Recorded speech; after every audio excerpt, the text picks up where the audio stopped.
मोदी ने आखिर लोगों से क्यों कहा कि विदेश में जाकर शादी मत कीजिए, बल्कि शादी अपने देश में ही कीजिए। मोदी ने लोगों से क्यों कहा कि विदेश में जाकर डेस्टिनेशन वेडिंग नहीं, बल्कि अपने देश में ही शादी कीजिए। और विदेश में शादियों का $4 ट्रिलियन कनेक्शन मोदी ने क्या बताया? ये सिर्फ मोदीनॉमिक्स है या इसके पीछे कोई धार्मिक कारण भी है? विस्तार से आज आपको इस वीडियो में बताऊंगी। नमस्कार, आप देखना शुरू कर चुके हैं राष्ट्रपथ। आपके साथ मैं हूं अर्चना सिंह। आपसे गुजारिश है मेरे इस चैनल को सब्सक्राइब जरूर कर लीजिए, चैनल को आगे बढ़ाने में मदद कीजिए। देवोत्थान एकादशी या तुलसी विवाह के दिन से भारत में शादियों की शुरुआत हो जाती है। माना जाता है अच्छे दिन आ गए हैं और उसके बाद शादियों की शुरुआत हो जाती है।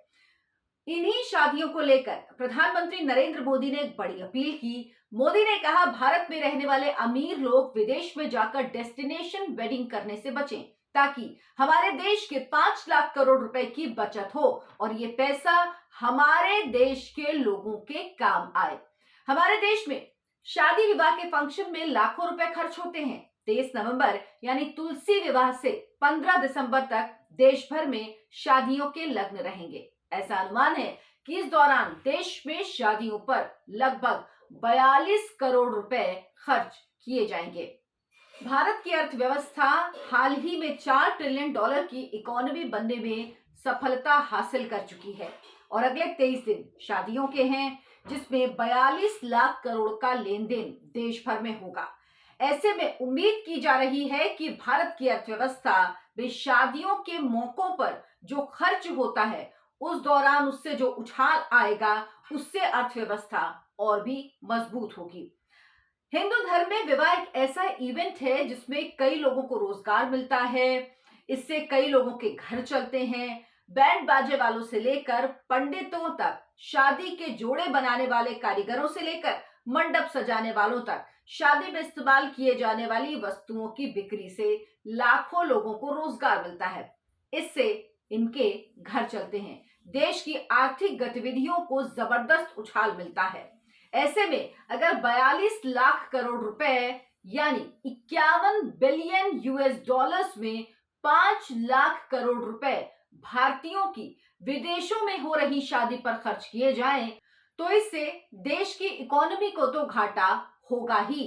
विदेशों में अमीरों की शादी सिर्फ स्टेटस सिंबल है और अहंकार को संतुष्ट करने वाला होता है, पर इससे देश का मोटा पैसा विदेश में चला जाता है, जबकि इस खर्च का देश की इकोनॉमी पर बड़ा असर होता है।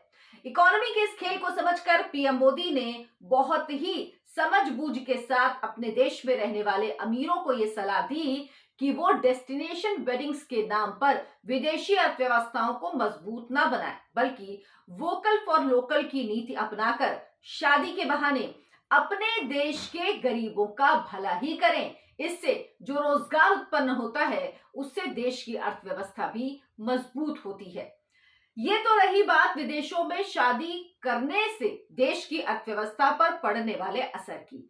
अब आपको बताती हूं कि आखिर विदेश की धरती पर विवाह करना क्यों धार्मिक रूप से भी सही नहीं माना जाता।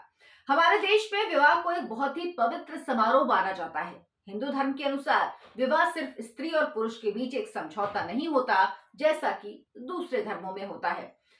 हमारे हिंदू धर्म में विवाह 7 जन्मों का बंधन माना जाता है, जो अटूट होता है। आप हैरान रह जाएंगे कि हमारे देश की किसी भी भाषा, चाहे संस्कृत हो, हिंदी हो, तमिल हो, तेलुगु हो या गुजराती हो, कोई भी भाषा हो, इसमें आपको तलाक या डाइवोर्स जैसे शब्द कभी कहीं नहीं मिलते।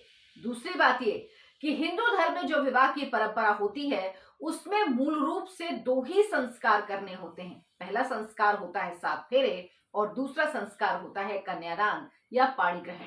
लेकिन इस छोटे से संस्कार को करने के पहले इस विवाह में सारे देवी देवताओं को आमंत्रित किया जाता है। अपने कुल देवता का आह्वान किया जाता है, अपने पूर्वजों को इसमें आमंत्रित किया जाता है, अपनी वन देवी, वन देवता, ग्राम देवता का आह्वान किया जाता है, ताकि वो इस विवाह जैसी पवित्र घटना के गवाह बने और आशीर्वाद दें। लेकिन अगर हम ऐसा विदेश में करते हैं तो हमारे पूर्वजों की आत्माएं, हमारे कुल देवता, हमारे ग्राम देवता इसमें शामिल नहीं होते। ऐसे में विवाह अधूरा माना जाता है।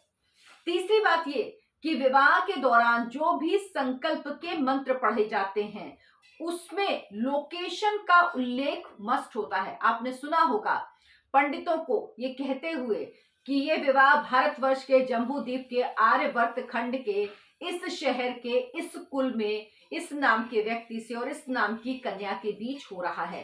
अब जब यही संकल्प लोकेशन सहित पूरा नहीं किया जाएगा तब तक विवाह की मान्यता भी नहीं मानी जाती है। ऐसे में दूसरे दोषों की लोकेशन को लेकर हमारे धर्म ग्रंथों में किसी भी मंत्र का जिक्र नहीं किया गया है। तो फिर आखिर विवाह जैसे जीवन का सबसे महत्वपूर्ण पल कैसे धार्मिक माना जा सकेगा? चौथी बात यह कि पुराणों के अनुसार कोई भी हिंदू समुद्र पार करता है तो वो हिंदू धर्म से बहिष्कृत माना जाता है। हालांकि ये नियम बहुत स्पष्ट नहीं है। मुंजवंत पर्वत से लेकर समुद्र तक की भूमि भारत भूमि है, इसीलिए भी हमारे धर्म के अनुसार समुद्र पार कर विदेश की धरती पर विवाह नहीं करना चाहिए। इसके अलावा ये भी मान्यता है कि अपने जन्म स्थान के आसपास विवाह करने से दशों दिशाओं के वास्तु के नियम भी काम करते हैं और वर वधु दोनों ही लंबा और खुशहाल जीवन जीते हैं। आपके जन्म स्थान के आसपास की एनर्जी आपके जीवन पर बहुत पॉजिटिव प्रभाव डालती है। ऐसे में विदेश में विवाह करने से आपका जन्म स्थान के आसपास की एनर्जी भी आपको नहीं मिल पाएगी। तो अपने जीवन के साथ साथ देश को भी खुशहाल बनाने के लिए पीएम मोदी की ये सलाह देश के लोगों को जरूर माननी चाहिए और देश में ही विवाह कर विदेश में डेस्टिनेशन वेडिंग्स के नाम पर देश के पैसे को बाहर जाने से बचाना चाहिए। अगर आपको मेरा वीडियो पसंद आया हो तो लाइक करें, शेयर करें, चैनल को सब्सक्राइब जरूर कर लें। नमस्कार।